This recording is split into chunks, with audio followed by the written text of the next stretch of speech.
हुजूर पाक सल्लल्लाहु ताला अलैहि वसल्लम मस्जिद नबवी में खुतबा दे रहे हैं और सहाबा जो अंदर बैठे थे अंदर बैठे, और जुमा में जो लोग बाहर से आ रहे थे अभी, उसमें एक साहबी अब्दुल्ला बिन रवाहा, मेरे आका ने यहाँ मिंबर से खुतबा देते हुए कहा बैठ जाओ बैठ जाओ। हुजूर ने फरमाया, हुजूर ने जैसे ही ये फरमाया, अंदर जो बैठे थे या जो खड़े थे उनके लिए हो सकता है, अब्दुल्ला बिन रवाहा बाहर आ रहे थे, वो गली में बाहर रोड पे ही बैठ गए। उनके कानों में नबी पाक की आवाज आई, वहीं बैठ गए। और उसके बाद इस तरह से घिसते घिसते अपने पैरों को मस्जिद नबवी की तरफ आने लगे।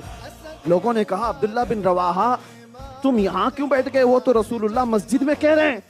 अब्दुल्ला बिन रवाहा ने कहा मेरे नबी की आवाज मेरे कानों में पड़ गई, फिर उसके बाद मुझे अमल करना वाजिब हो गया। अगर मैं खड़ा रह जाता तो कहीं गद्दारों में मेरा शुमार ना हो जाए।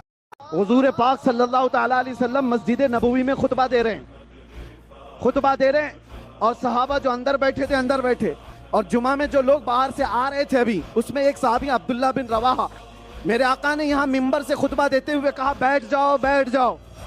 हुजूर ने फरमाया, हुजूर ने जैसे ही ये फरमाया, अंदर जो बैठे थे या जो खड़े थे उनके लिए हो सकता है, अब्दुल्ला बिन रवाहा बाहर आ रहे थे, वो गली में बाहर रोड पे ही बैठ गए। उनके कानों में नबी पाक की आवाज आई, वहीं बैठ गए। और उसके बाद इस तरह से घिसते घिसते अपने पैरों को मस्जिद नबवी की तरफ आने लगे। लोगों ने कहा अब्दुल्ला बिन रवाहा तुम यहाँ क्यों बैठ गए, वो तो रसूलुल्लाह मस्जिद में कह रहे हैं। अब्दुल्ला बिन रवाहा ने कहा मेरे नबी की आवाज मेरे कानों में पड़ गई, फिर उसके बाद मुझे अमल करना वाजिब हो गया। अगर मैं खड़ा रह जाता तो कहीं गद्दारों में मेरा शुमार ना हो जाए।